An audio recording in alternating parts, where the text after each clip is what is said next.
Dia berkata, aku mendengar Rasulullah sallallahu alaihi wasallam bersabda, tidaklah seorang hamba yang muslim salat karena Allah setiap hari 12 rakaat salat sunat bukan salat fardu, kecuali Allah bangunkan untuk dia sebuah rumah dalam syurga.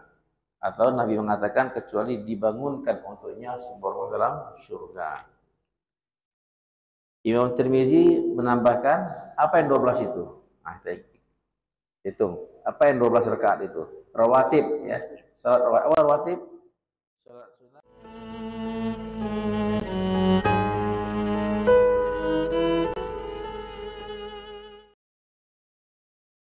Assalamualaikum warahmatullahi wabarakatuh. Bismillah walhamdulillah wassalatu wassalamu ala rasulillah Sayyidina Muhammadin wa ala alihi wa sahbihi wa man walah, amma ba'du. Rabbi yassir wa la tu'assir, Rabbi tammim bil khairi ajma'in, ya fattahu ya alim ya razaqu ya karim, iftah alina futuhal arifin, Allahumma anfa'na bima 'allamtana wa 'allimna ma yanfa'una wa zidna ilman ya rabbal alamin. Allahumma faqihna fid din wa 'allimna ta'wil wahdina ila sawa'is sabil, Allahumma amin. Qala al-musannif rahimahullah ta'ala wa nafa'ana bi ulumihi fid dharain amin. Qala al-musannif hafizahullah ta'ala. Saddu furajil sufuf. Ana Aisyah radhiyallahu ta'ala anha qalat qala Rasulullah sallallahu alaihi wasallam man sadda furjatan rafa'ahu Allahu biha darajatan wa banna lahu baitan fil jannah. Golongan yang ketiga yang akan mendapatkan sebuah istana atau rumah dalam surga Allah Subhanahu wa taala.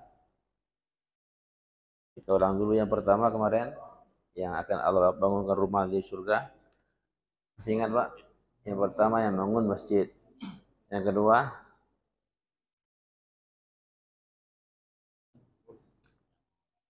ya, yang hilangkan kotoran dari masjid, ya. Mengeluarkan gangguan atau kotoran dari masjid. Nah, yang ketiga, orang yang menutup atau mengisi shop yang kosong. Dari Ibunda Aisyah radhiyallahu taala anha, dia berkata, Rasulullah sallallahu alaihi wasallam bersabda, siapa yang mengisi ruang yang kosong dalam shop, ya, merapatkan shop yang kosong, maka Allah akan angkat derajatnya dengan itu dalam surga dan akan dibangunkan untuk dia sebuah rumah dalam surga. Ini fadilah, keuntungan, keutamaan orang yang mengisi shop. Banyak lagi hadis-hadis tentang kelebihan, keuntungannya, fadilah mengisi shop yang kosong. Ya, di sini dua fadilahnya, ya. Pertama adalah diangkat derajat dalam surga, dan yang kedua dibangunkan sebuah rumah dalam surga.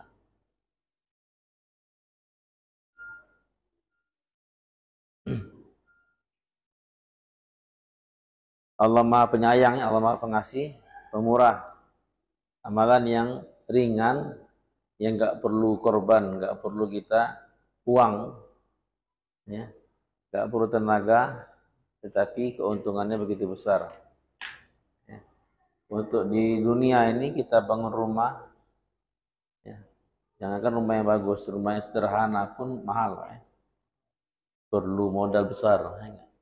Waktu lama, tenaga habis, baru bangun rumah yang biasa, ya.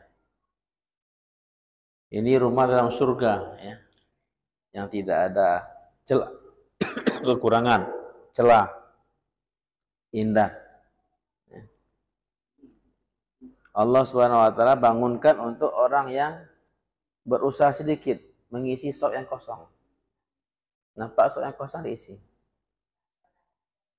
Jadi kita jangan bermalas-malas lagi. Enggak, untuk ngisi shop yang kosong nih. Ada orang yang malas ngisi shop yang kosong. Malas tuh duduk di depan. Kalau dia tahu hadis ini, insya Allah tak lagi. Ya. maju ke depan, isi sok yang kosong, sebuah rumah di surga dibangun oleh Allah. Nah, kalau bisa berebut lagi, aku yang ngisi. Nah, karena yang ngisinya akan dapat rumah, yang tak ngisi nggak dapat. Masya Allah. Dalam hadis lain, Innallaha wa malaikatahu yusalluna ala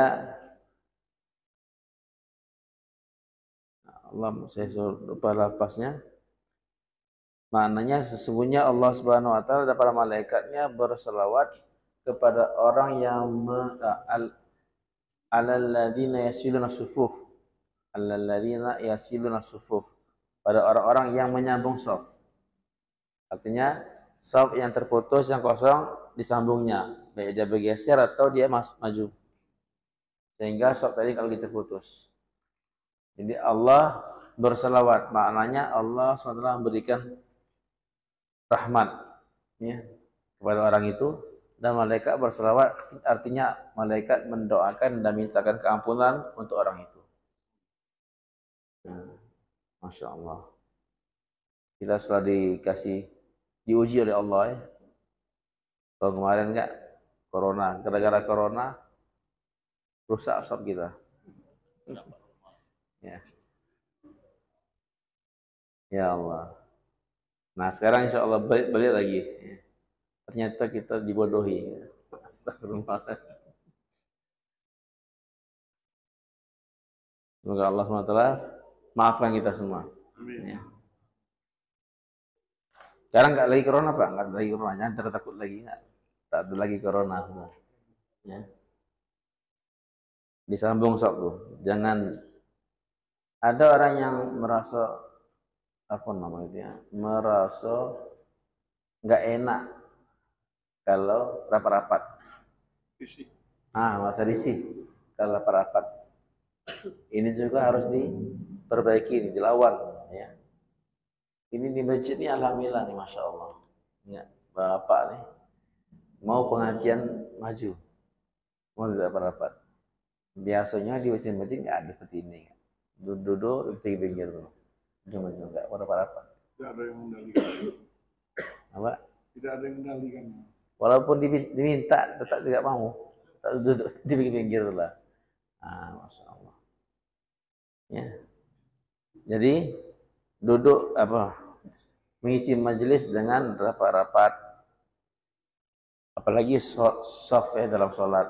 Ini perintah agama nih, sunnah Rasul Sallallahu Alaihi Wasallam. Nabi itu kalau sebelum jadi imam sholat berjamaah, maka Nabi selalu lihat shofnya, sawu sufakum, luruskanlah shof kalian, ya. Tarasau, rapatkan. Jadi arahan itu rapat shaf itu bahu dan bahu bersentuhan. Bahu dan bahu bersentuhan. Itu ya batasan rapat shaf itu. Ya. Bahu kita bersentuhan. Itu rapat. Adapun kaki dengan kaki, ya, itu ulama-ulama mengatakan itu adalah kiasan. Memang ada hadis bahwa rapatnya para sahabat Nabi itu seolah mereka merapatkan kaki dengan kaki. Mereka menyentuhkan kaki dengan kaki saudaranya. Mereka telah dijawab oleh para imam. Ibnu Hajar Al-Asqalani telah menjawab juga, Imam Nawawi menjawab juga bahwa maksud dari hadis ini bukan rapat kaki dengan kaki, bukan bersentuhan kaki dengan kaki, tapi ini adalah kiasan daripada rapatnya shaf. Karena riwayatnya itu bersentuhan Ka'ab dengan Ka'ab, bersentuhan mata kaki dengan mata kaki. Mungkin nggak Pak? Mata kaki dengan mata kaki. Yang siku Ka'bahu bi Ka'bi. Dia menyentuhkan mata kaki dengan mata kaki saudaranya. Ada lagi riwayat dalam hadis Imam Ahmad bin Hanbal, menyentuhkan lutut dengan lutut. Kalau ini mau diamalkan secara zahirnya, apa ya sholat kita enggak? Susah betul sholat jemaah itu. Menyentuhkan mata kaki dengan mata kaki, menyentuhkan lutut dengan lutut, dan yang ketiga menyentuhkan kaki dengan kaki. Jadi riwayatnya banyak riwayatnya. Dari semua riwayat ini dilihat oleh para ulama, maka disimpulkanlah untuk mengamalkan ini tidak mungkin. Ini adalah semua bahasa kiasan tentang rapatnya sahabat. Tapi kalau bahu dengan bahu bisa diamalkan. Jika mata kaki dengan kaki, lutut dengan lutut tidak bisa. Jadi kalau kita orang itu memaksakan untuk menyentuhkannya, ya kita jangan. Kalau saya Pak ya, kalau orang itu maksakan bersentuh dengan kita, kaki kita, tidak apa, kasih lah. Ya, jangan masuk risih ya, apa juga. Karena dia ingin mengamalkan zahir hadis, ingin mengamalkan zahir hadis. Tapi dia nggak boleh menyalahkan orang yang tak menyentuhkan. Kalau dia nyalahkan, dia yang salah. Ya. Yang penting itu rapat, dan ukuran rapat itu bahu bersentuhan dengan bahu. Ya. Gitu, ya. Kemudian lurus, ukuran lurus, mata kaki sejajar dengan mata kaki. Yang namanya lurus itu yang di belakang itu yang lurus, mata kaki, tumit ya. Tumit sejajar dengan tumit. Itu yang dikatakan sejajar ataupun lurus. Ya. Jadi bukan ujung kaki, ujung jari bukan. Tapi adalah tumit yang di belakangnya, tumit yang di sini. Tumit dengan tumit sejajar lurus. Itu yang dianggap lurus. Ada juga orang-orang yang punya kebiasaan kayak mana ya, bilang itu nggak pede kalau sejajar. Selalu kaki itu mundur. Selalu kaki itu mundur. Ini nggak bagus itu aneh. Yang merusak sop orang seperti ini. Ya. Apa salah yang diratukan kaki itu? Enggak, dia selalu mundur kakinya.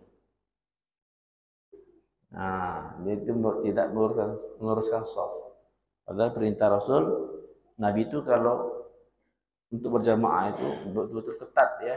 Bahkan riwayat meluruskannya dengan pedang. Dengan pedang meluruskan. Nah, Sayyidina Umar itu dengan pedang diluruskan. Bukan main-main ini. Dalam ancamannya apa? Hendaknya kalian meluruskan dan merapatkan shaf. Ya, jangan tak lurus ya, bengkok-bengkok dan renggang-renggang. Kalau tidak, Allah akan memecah belahkan hati kalian.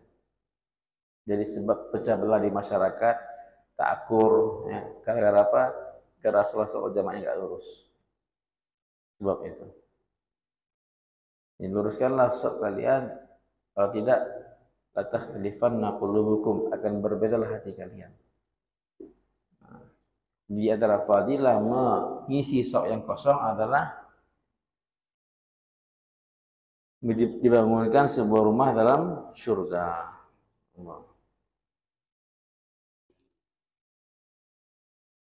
Insyaallah kita tidak ada lagi risi-risi dalam mengisi sok ya. Lurus, rapat. Tentukan bahu kita dengan bahu kawannya. Lain. Kalau kaki enggak.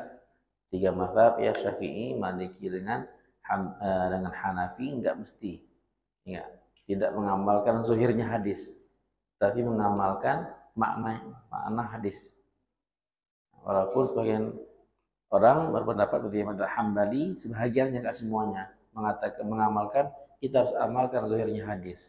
Ya silakan kalau itu memang itu kepercayaan kalian, keyakinan kalian silakan, tapi jangan menyalahkan orang yang tidak menyentuhkan kaki saudaranya. Nah, saya tadi bilang yang dianggap rapat adalah bersentuhnya bahu dengan bahu. Yang dianggap lurus adalah sejajarnya tumit. Jadi nggak ada lagi yang lebih maju atau yang lebih mundur. Yang keempat, ya. Al-muhafazatu ala 12 raka'atan min at-rawatib. An Ummi Habibah Ramlah binti Abi Sufyan radhiyallahu ta'ala anha qala sami'tu Rasulullah sallallahu alaihi wasallam yaqul ma min 'abdin muslimin yusalli lillahi ta'ala fi kulli yawmin 12 raka'atan tatawwu'an ghaira fariidatin illa banallahu lahu ta'ala baitan fil jannah aw illa bunya lahu baitun fil jannah. Rawahu Muslim wa Abu Dawud wa Nasa'i wa Tirmidzi wa zada Tirmidzi arba'an qabla adh-dhuhri wa rak'ataini ba'daha wa rak'ataini ba'dal maghribi wa rak'ataini ba'dal isya'i wa rak'ataini qabla salatil ghadah. Rawahu bi ziyadah Ibnu Khuzaimah wa Ibnu Hibban fi sahihihima wal Hakim wa qala sahihun ala syarti Muslim illa annahum zadu wa rak'ataini qabla al-'asri wa lam yadhkur rak'ataini ba'da al-'isya. Wa kadzalika inda an-Nasa'i fi riwayatin wa rawahu Ibnu Majah faqala wa rak'ataini qabla al-dhuhri wa rak'ataini adunnuhu qabla al-'asri wa wafaqa Tirmidzi 'ala al-baqi. Orang yang akan Allah bangunkan rumah dalam surga yaitu orang yang salat sunat sehari 12 rakaat. Salat rawatib ya, salat rawatib. Dari ibunda Ummu Habibah Ramlah binti Abi Sufyan, istri Nabi radhiyallahu taala anhuma, dia berkata, aku mendengar Rasulullah sallallahu alaihi wasallam bersabda, tidaklah seorang hamba yang muslim salat karena Allah setiap hari 12 rakaat salat sunat bukan salat fardu, kecuali Allah bangunkan untuk dia sebuah rumah dalam surga. Atau Nabi mengatakan kecuali dibangunkan untuknya sebuah rumah dalam surga. Imam Tirmizi menambahkan, apa yang 12 itu? Nah, kita hitung. Apa yang 12 rakaat itu? Rawatib ya. Salat rawatib, salat sunat yang mengiringi salat fardu ya. Salat sunat yang mengiringi salat fardu itu namanya rawatib. Kalau salat duha itu bukan rawatib karena tak ada salat fardunya. Salat tahajud itu bukan rawatib. Yang rawatib itu ba'diyah atau qabliyah. Ya, yang apa yang 12 itu? 4 rakaat sebelum zuhur. Ya, sebelum zuhur 4 rakaat. 2 rakaat setelah zuhur. Dan 6 ya. 2 rakaat setelah maghrib. 8. 2 rakaat setelah isya. 10. Dan 2 rakaat sebelum salat subuh. 12. Yang 12 Imam Tirmizi mengatakan 4 rakaat sebelum zuhur, 2 rakaat setelah zuhur, 2 rakaat setelah maghrib, 2 rakaat setelah isya, 2 rakaat sebelum subuh. Itu yang dinamakan salat apa? Sunnah muakkad. Sunnah muakkad yang ditekankan. Ya. Jadi yang tidak ada, jadi 4 rakaat sebelum zuhur atau muakkad. 2 rakaat setelah zuhur itu muakkad juga. Sebelum asar itu ghair muakkad. Itu ghair muakkad. Sunnah tapi ghair muakkad, yang tidak ditekankan, dikuatkan. Ya. Sebelum maghrib ghair muakkad. Setelah maghrib muakkad. Sebelum isya ghair muakkad. Setelah isya muakkad. Sebelum subuh muakkad. Setelah subuh haram. Ya. Setelah subuh dan setelah asar haram. Tidak boleh salat sunat setelah salat subuh dan setelah salat asar. Kalian sudah kita singgung nggak dulu ya? Berapa rakaat salat sunat yang rawatib nih Pak? 22. Totalnya 22. Salat rawatib ini 22. 12 yang muakkad, 10 yang ghair muakkad.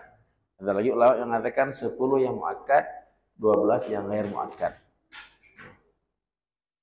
Nah ini nih Imam Tirmizi mengatakan 12 ini 4 sebelum zuhur. Jadi kalau kita mau rincikan gini Pak, mana yang 22 tuh? Hitung ya. 4 sebelum zuhur muakkad. Dan setelah zuhur 4. 2 yang muakkad, 2 yang ghair muakkad. 2 yang muakkad, 2 yang ghair muakkad. Berarti sudah 8. 4 sebelum asar. 4 asar. Itu yang ghair muakkad. Jadi 12. 2 sebelum maghrib 14. 2 setelah maghrib 16. 2 sebelum isya 2 setelah isya dan 2 sebelum subuh. Nah itu namanya 22 tuh. Ya. Ya, nanti ada fadilah nanti. Sebelum asar 4. Jadi yang muakkad 12, yang ghair muakkad 10. Apa yang ghair muakkad? 2 setelah subuh, 2 setelah zuhur. 2 setelah zuhur. Ingat tadi setelah zuhur berapa? 4 kan? 2 yang muakkad, 2 yang ghair muakkad. Jadi 2 setelah zuhur. 4 sebelum asar. 6. Ingat. 2 sebelum maghrib 8. 2 sebelum isya 10. Nah itu. Ya. Jadi 12 muakkad, 10 yang ghair muakkad. Ada juga ulama Syafi'i yang mengatakan bahwa terbalik, yang muakkad 10, yang ghair muakkad 12. Di mana bedanya, Ustaz? Bedanya sebelum zuhur tadi. Sebelum zuhur tadi kan 4 kan yang muakkad. Ah itu enggak tadi ya. Muakkad cuma 2 lagi ghair muakkad. Berarti yang muakkadnya 10, yang ghair muakkadnya 12. Di situ perbedaannya. Nah, di sini hadis ini barang siapa yang sholat rawatib sehari karena Allah 12 rakaat, maka dibangunkan untuk dia sebuah rumah dalam surga.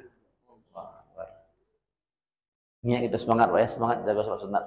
12 kita jaga, 12 rakaat. Mana 12 itu? Imam Tirmizi, ini riwayat Tirmizi ya. 4 sebelum zuhur, 2 setelah zuhur, 2 setelah maghrib, 2 setelah isya, 2 sebelum subuh. Tapi dalam riwayat Imam Hakim, dia beda lagi. Yang 12 itu. Dia mengatakan 4 sebelum zuhur, 2 setelah zuhur, 2 sebelum asar. 2 sebelum asar, 2 setelah maghrib, dan dia enggak menyebutkan isya. Jadi 2 setelah isya diganti dengan 2 sebelum asar. Dan 2 sebelum subuh. Jadi yang 12 itu menurut Imam Hakim, apa yang 12 itu? 4 sebelum zuhur, 2 setelah zuhur, 2 sebelum asar, 2 setelah maghrib, dan 2 sebelum subuh. Ada perbedaan riwayat ya. Tetapi juga ada perbedaan riwayat Ibnu Majah. Ibnu Majah lain lagi yang 12 itu. Apa yang 12 itu? 2 rakaat sebelum zuhur. 2 rakaat sebelum zuhur. Kemudian 2 rakaat setelah zuhur. Dan 2 rakaat sebelum asar, 2 rakaat setelah maghrib, 2 rakaat setelah isya, 2 rakaat sebelum subuh. Jadi ada tiga riwayat, Tirmizi, Hakim, dan Ibnu Majah. Ya. Surah Pak. Intinya 12. Intinya 12 rawatib. 12. Kalau Bapak mampu lagi untuk 22, Masya Allah. Lebih hawa na'imat ya, lebih bagus lagi. Tapi Pak ya, kalau sholat di masjid orang itu 4 rakaat sebelum zuhur aja. Ya, di Indonesia memang Pak agak cepat waktu antara azan dan qomatnya. Ya, itu agak cepat. Maka kalau sudah rencana kayak gini enak nih style, enggak, jangan cepatnya. Kalau sudah Jumat, Apa dia setelah sholat Jumat? Pada Jumat berarti kan? Ada Pak ya. Kalau sebelum Jumat dan setelah Jumat ada qabliyah dan ba'diyahnya. Dalam bahasa Syafi'i ada. Ya. Kita enggak bahas itu Pak ya. Itu pembahasan dalam masalah fikih nanti ya. Ada tapi ya tidak bid'ah dan sunnah juga. Orang mengatakan tidak ada sholat qabliyah Jumat. Ya. Nah, ya, ada.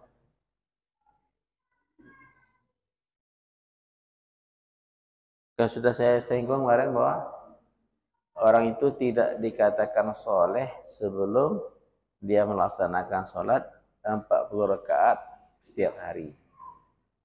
40 rakaat setiap hari. Jadi kalau 17 rakaat yang wajibnya tinggal 23. Ya, tinggal 23.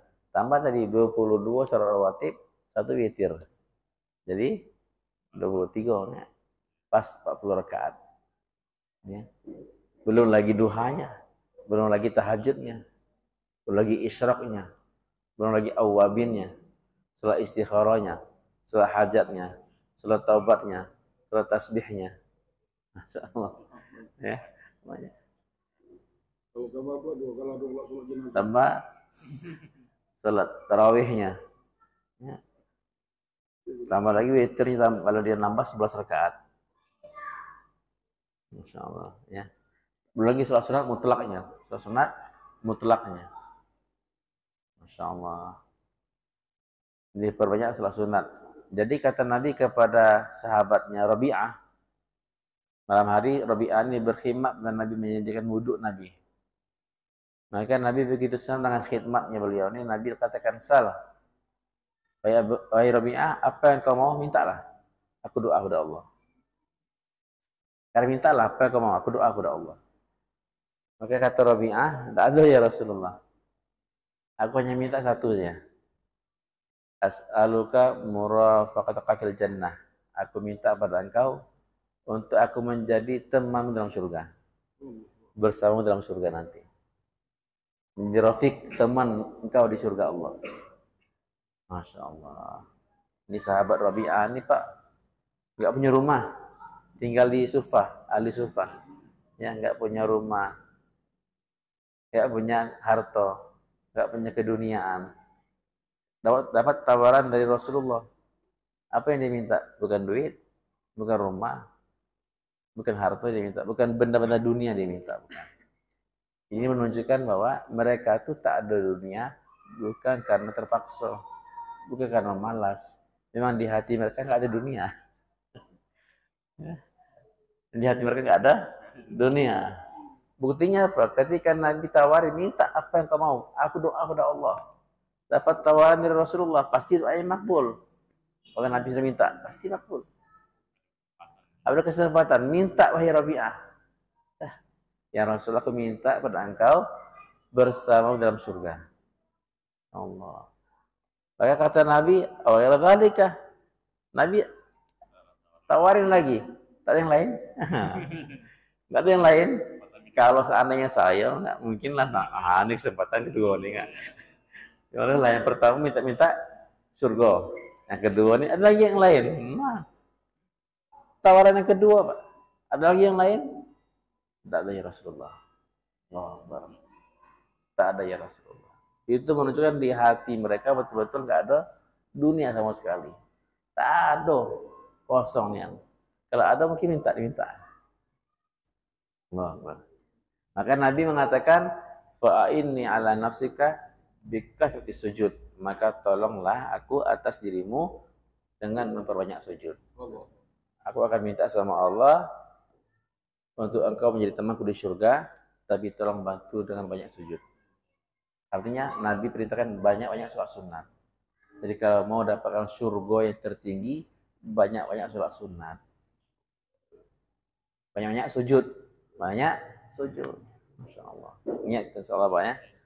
Ada waktu kosong, sholat. Ada waktu kosong, sholat. Semoga Allah SWT beri taufik untuk menghindari fitnah HP ini Pak. Ini HP ini fitnah betul nih enggak. Waktu kosong kita habis dengan ini. Waktu kosong kita habis dengan ini. Sebelum ada HP enaklah sholat. Ketika ada HP sedikit lah sholatnya enggak. Sebelum ada HP baca Quran banyak. Setelah ada HP tidak ada buka Quran lagi. Allahu Akbar.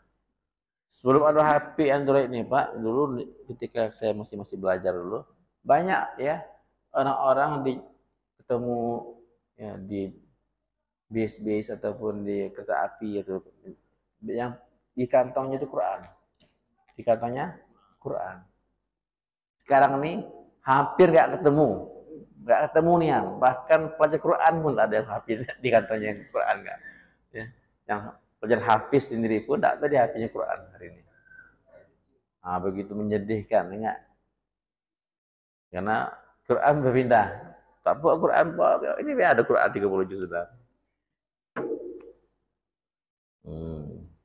Kalau bisa kita buat gerakan lagi ya. Mengurangi HP, gerakan mengurangi HP. Kita enggak anti HP, Pak. HP ini penting juga enggak? Penting banyak perluannya.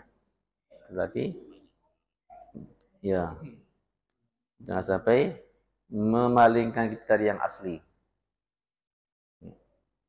Sebelum ada HP ini hati tawajuh dengan Allah. Ada masalah-masalah, ingat Allah. Ketika ada HP, yang pertama kali kita ingat siapa kita hubungin. Enggak. Dulu ketika nggak ada HP, nggak ada terpikir untuk hubungi si fulan. Ada masalah, sholatlah aku minta sama Allah lah. Hubungi Allah dulu. Ketika ada HP, tak ada lagi hubungin Allah enggak. Tak lagi sholat enggak. Ya, pertama kali apa? Pikir hubungi si fulan. Jadi betul Pak, dunia ini nampaknya memudahkan, hakikatnya menyulitkan. Semakin banyak dunia, semakin terbebani gitu nih. Ingat, ya, untuk diri saya lah saya bilang, semakin banyak dunia semakin terbebani, bukan semakin mudah. Ya, hubungan sama Allah kalau semakin jauh Pak, maka semakin beban.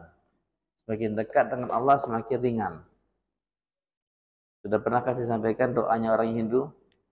Orang Hindu miskin, Pak, tak punya kendaraan.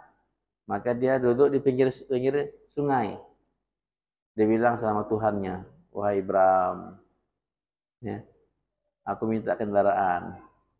Aku minta kendaraan yang bisa kutunggangi. Tak lama sehabis dari doa tadi, datang rombongan raja naik kuda. Ya. Anak raja ini punya kuda yang kecil. Maka raja ingin nyeberang sungai. Raja dengan yang lainnya kudanya besar, bisa nyeberang. Anak raja karena kudanya kecil, tak bisa nyeberang. Raja tengok-tengok, siapa sih tolong nih? Ini lagi duduk nih. Orang Hindu ya. Lagi duduk, sini. Ngapa tuh raja? Kau bawa kuda nih nyeberang. Bukan ditunggangi, digendong. Maka dia gendong lah, itu kuda anak raja tuh, digendongnya. Tengah-tengah sungai dia bilang, wahai Bram, kau salah paham. Aku minta kuda untuk dinaiki, bukan minta kuda untuk naiki aku. Dikasih kuda, tapi kuda yang naikin dia. Kata ulama, inilah contoh bahwa dunia itu bukan mengurangi beban, tapi menambah beban. Kalau kita nggak sadar minta dunia tuh minta nambah beban. Ya Allah, minta toko lagi satu lagi Allah. Berarti minta beban lagi sekali lagi Allah. Minta harta lagi Allah, maka minta beban. Ya, tak sadar kalau kita minta dunia tuh minta beban. Nah, caranya ya, tunaikan haknya, tunaikan zakatnya, ya, banyak-banyak sedekah. Biar beban tadi ringan. Ya. Beban tadi ringan di pundak gitu. Dan yang terbaik adalah apa? Latihan meninggalkan dunia sebelum meninggalkan sungguh-sungguh. Latihan meninggalkan dunia sebelum meninggalkan benaran, belum mati benaran ya. Maka dimintalah kita keluar 3 hari, 40 hari, keluar 4 bulan untuk latihan meninggal sebentar. Tinggalkan anak istri 3 hari, tinggal pekerjaan 3 hari. Ingat, mau jamaah minta duit ya. Mengajak kita keluar 3 hari. Latihan tinggalkan pekerjaan, tinggalkan keluarga, tinggalkan kesibukan dunia. Latihan sebelum mati benaran, meninggalkan benaran. Nah, mungkin agak sedikit ini nih, dakwah lagi ya. Penting ya Pak, karena saya kemarin baru keluar 3 hari baru keluar 3 hari, latihan. Ya kan mati nih. Jadi kata ulama, saya ingat bayan profesor apa di India tuh, orang itu kalau meninggal dunia karena tenggelam Pak, orang berenang di sungai itu di laut, meninggal dunia dia, ngapa meninggal Pak? Ya meninggalnya, pertama ya makan ajal dia kan. Tapi sebabnya itu kenapa? Karena dia nggak bisa bernafas dalam air. Karena ikan dalam air nggak mati, ya enggak? Karena dia nggak bisa bernafas dalam air, maka tidak bisa hirup udara. Mengapa tidak bisa bernafas? Karena perut dia penuh dengan air. Ya, penuh dengan air. Dia hanya bisa bertahan berapa lama, habis meninggal. Kenapa? Karena perut dia penuh dengan air. Karena jadi air laut masuk dari hidung dia, dari mata dia, dari mulut dia, dari telinga dia masuk, sehingga perut penuh dengan air, tak bisa bernapas lagi. Ya, tak bisa bernapas. Itu membuat dia meninggal dunia. Maka kalau ingin menyelamatkan dia, nah, suruh dia meninggal. Orang tenggelam di sungai, cara menyelamatkannya. Cara menyelamatkan pertama kali, bukan keluarkan air. Pertama sekali kita selamatkan, keluarkan dia dari sungai. Ya, bukan dari sungai. Kalau dalam sungai itu kasih nafas tambahan, percuma. Dalam sungai kita keluar air, percuma. Ingat, apa pertama kali Pak? Keluarkan dia dari sungai, dari laut, dari suasana laut, suasana air. Baru di atas, air dikeluarkan, dipompa di perutnya, dikeluarkan. Sehingga air keluar dari mulut dia, keluar dari hidung dia, keluar, baru dia bisa bernapas. Ya. Maka kata ulama, kita nih lagi tenggelam di lautan dunia. Kita hampir binasa sekarang nih Pak. Hampir binasa. Ya, kita kan dunia masuk dari mulut, masuk dari hidung, masuk dari mata, masuk dari telinga. Apa yang kita lihat masuk ke hati kita, apa yang kita dengar masuk ke hati kita, apa yang kita ngomong masuk ke hati kita. Dunia penuh nih, penuh dengan dunia hati kita nih. Sehingga sholat nggak khusyuk lagi, baca Quran nggak ada nikmat lagi, ingat. Tak ada bisa bangun tahajud. Apa yang kita buat untuk dunia kita. Naik haji, naik pergi umrah untuk keduniaan. Datangi ulama, minta doa, minta dunia. Tidak pernah ya orang datang pada ulama, jarang ya. Tuan guru, Ustaz, tolong doakan saya masuk surga. Ada orang datangnya. Doakan saya masuk surga. Paling doakan saya rezeki lapang. Doakan saya keduniaan. Jadi kita lagi tenggelam di lautan dunia. Maka bagaimana cara menyelamatkannya? Kasih pengajian. Itu sama dengan kasih nafas tambahan dalam laut. Kalau masih di lautan dunia, masih ya di suasana dunia, itu sama dengan kita kasih nafas tambahan di dalam sungai. Yang pertama kali apa? Keluarkan dia dari suasana air ke suasana darat. Keluarkan diri kamu dari suasana dunia ke suasana masjid. Keluarkan, pindah suasana. Dari suasana dunia ke suasana masjid. Nah, itikaf di masjid 3 hari. Pindah nih suasana tuh. Nah, baru di masjid ini dipompa. Kurangi bicara dunia, banyak bicara agama. Kurangi dengar dunia, banyak dengar agama. Kurangi memikirkan dunia, banyak pikir agama. Dipompa. Maka dikit-dikit keluar ke dunia itu. Baru sadar, oh iya sadar. Maka Allah perintahkan kepada Nabi Musa, wa matil kabiyaminika ya Musa. Apa tangan kanan kau wahai Musa? Maka Nabi Musa kata, hiya asai, ya Allah ini tongkatku. Atawakka'u 'alaiha wa usbi ala ghami wa ma'arifu ukhra. Aku bersender dengan tongkat, ya. Aku ngambil daun-daunan untuk makan kambing-kambingku dengan tongkat ini. Waliya fiha ma'arifu ukhra, dan aku banyak lagi manfaat dari tongkat ini. Ya, bersender, ngambil daun-daunan dan manfaat yang lain. Itu semua manfaat apa? Zahir, manfaat dunia. Maka Allah ingin kasih pelajaran kepada Musa. Alqiha ya Musa. Lemparkan wahai Musa. Jadi Allah perintahkan untuk dilemparkan tongkat ini, ya, untuk Allah menampakkan hakikat sesungguhnya. Fa'alqaha fa'idah hayatun tas'a. Maka ketika dilemparkan oleh Musa, itu tongkat berubah menjadi ular yang mengejar. Masya Allah. Maka Allah perintahkan, khudhha wa la takhaf. Ambil wahai Musa, jangan takut. Maka Musa kan perintah Allah, dia paksakan dirinya untuk ambil.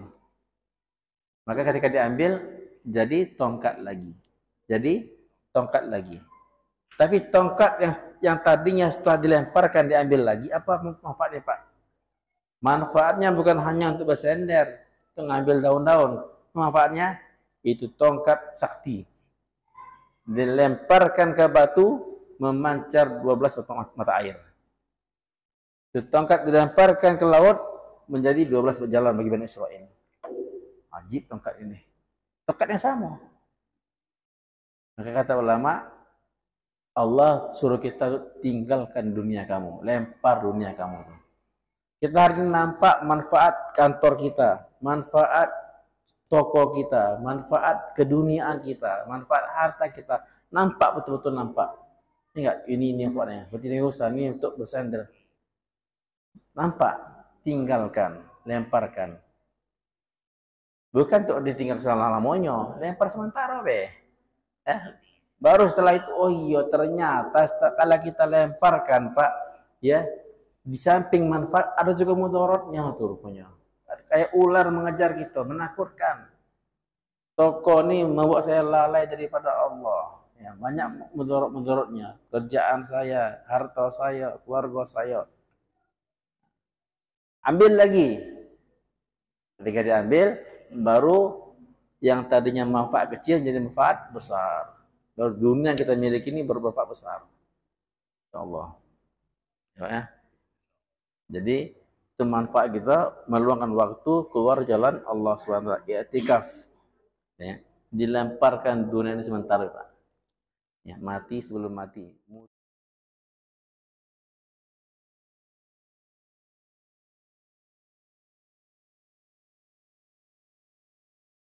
Sebelum kamu mati benaran. Ya Rabbi. Ke situ mana nih? Sampai ke situ ya. Kemudian yang kelima, sama nih yang kelima juga Pak ya. Orang yang Allah bangunkan sebelum dalam surga adalah orang yang menjaga sholat sunat sebelum asar 4 rakaat. Nah nih. Al-Ummi Habibah binti Abi Sufyan radhiyallahu anhu qala Rasulullah sallallahu alaihi wasallam man hafadha ala arba'i raka'atin qabla al-'asri banallahu lahu baitan fil jannah. Barang siapa yang menjaga salat 4 rakaat sebelum asar, Allah bangunkan bagi dia sebuah rumah dalam surga. Asar be. Nih ya, salat asar nih. Apa Pak? Dalam hadis lain, rahimallahu imra'an shalla qul asri arba'an. Semoga Allah merahmati seorang hamba yang salat sebelum asar 4 rakaat. Nah, kalau bisa kita usahakan waktunya agak sedikit dilapangkan, enggak 10 atau seperempat jam setelah azan, sehingga kita ada waktu untuk sholat 4 rakaat. Untuk dapat hadis ini, 4 rakaat sebelum asar, keuntungan apa keuntungannya fadilahnya? Dapat sebuah rumah dalam surga. Atau yang hadis yang kedua, mendapatkan rahmat Allah. Semoga Allah merahmati seorang hamba yang disolat 4 rakaat sebelum asar. 4 rakaat itu bagaimana Ustaz? Dua-duanya boleh. Mau 1 kali salam, ya, 4 rakaat 1 salam bisa, atau 2 rakaat salam, 2 rakaat salam. Dipisah-pisah. Boleh, ya. Boleh. Baca Fatihah kan? Boleh. Sah. Qabliyah ya, qabliyah asar ya. Qabliyah asar itu 4 rakaat. Ya. Kalau kita datangnya setelah azan, langsung deh qabliyah asar. Ya, kita datang setelah azan. Maka kita langsung qabliyah asar. Ya. Kita langsung niat tahiyatul masjid dengan qabliyah asar, dapat kedua-duanya. Jadi boleh 4 rakaat, ya, boleh 1 kali salam, boleh 2 rakaat 1 kali salam. Cuman kalau kita mau buat 4, maka bagi ulama mengatakan caranya tidak pakai tahiyat awal. Kalau buat 4 rakaat 1 kali salam, maka berbeda dengan salat zuhur, dengan salat asar beda. Kalau salat sunat tidak pakai tahiyat awal. Iya. Rakaat pertama berdiri lagi, kedua berdiri lagi, jadi tidak tahiyat awal. Kedua, ketiga itu langsung berdiri be, terus duduk. Dan rakaat kedua yang ketiga itu langsung berdiri. Untuk membedakan mana sunat, mana wajib. Oke, ada pertanyaan di sini, Pak? Tapi afdalnya dua-dua.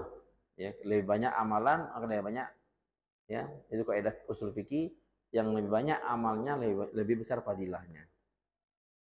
Karena lebih tahiyatnya lebih, salamnya lebih, takbir ulangnya lebih. Nah, kan lebih semua ya. Yang 40 rakaat yang Ustaz bilang tadi, yang 1 hari itu termasuk enggak salat tahiyatul masjid? Masuk. Masuk. Tahiyatul masjid, tahiyatul wudu, ya. Masuk. Misalnya ngerjainnya itu sekali khawatir itu langsung sekali dapat atau harus istiqomah dulu. Jadi di sini Misalnya satu hari itu rawatib dapat fadilahnya satu rumah atau memang harus istiqomah dulu.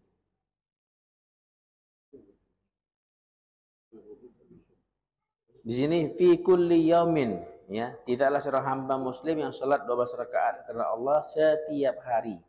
Setiap hari. Kalau yang asar tadi, siapa yang menjaga 4 rakaat sebelum asar, artinya istiqomah sampai Allah berikan dia rumah.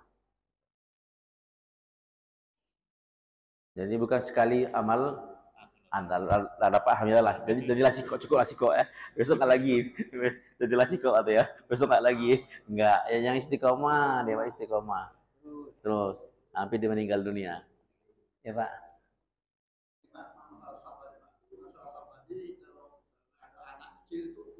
Bagaimana dengan anak kecil di tengah saat, apakah memutuskan satu enggak? Nah, itu banyak ya pertanyaan di masyarakat gitu. Tidak ada yang memutuskan sok, enggak ada. Ya. Anak kecil tidak memutuskan soft, cuman mengurangi keutamaan soft. Ya. Nabi itu mengatakan, hendaknya yang dibawa belakang aku ini orang-orang besar yang memiliki ilmu. Ya. Kemudian setelahnya. Softnya anak kecil di belakang orang besar. Sebagai orang besar. Itu softnya anak kecil. Seandainya anak kecil maju ke depan, apakah memutuskan soft? Tidak memutuskan soft. Tidak memutuskan soft. Artinya apa? Tetap sah berjamaahnya. Tetap sah berjamaahnya, cuman kelebihan, keutamaan softnya berkurang. Ya. Tidak seperti kalau yang besar semuanya. Jadi kalau kita lihat ada orang-orang yang tidak mau dibilang anaknya belakang, kan? Mungkin ada anak yang nggak mau pisah orang tua kan, dan bapaknya pun nggak mau juga ke belakang. Nah, terpaksa juga anaknya dibawa ke depan. Sudahlah, nggak masalah, biarkan. Ya. Kadang-kadang anaknya perempuan lagi kan. Ya, ada anak perempuan lagi. Ya. Iya betul, memang betul. Ya, itu kejadian. Ya. Jadi bagusnya kalau bapak yang seperti itu sholat di sudut-sudut. Ya, sudut-sudut. Jadi tidak putus sopnya. Ya Pak. Gimana Pak? Orang ini non muslim, muslim tadi. Ini dari terima mantu. Masjid. Ya. Iya. Kemarin sudah nggak kemarinnya? Sudah. Mana dibahasnya. Jadi tidak masalah teman-teman. Kita sebagai pengurus masjid, apa hukum menerima? Tidak masalah. Enggak. Maka kalau mau bagusnya, kita bangun dengan murni uang yang halal ya dari orang-orang Islam. Hukumnya tidak dilarang. Kalau soalnya dia menyedekahkan hartanya untuk masjid, apakah dapat pahala juga? Enggak. Ya. Dia akan dapat balasan amal dia di dunia.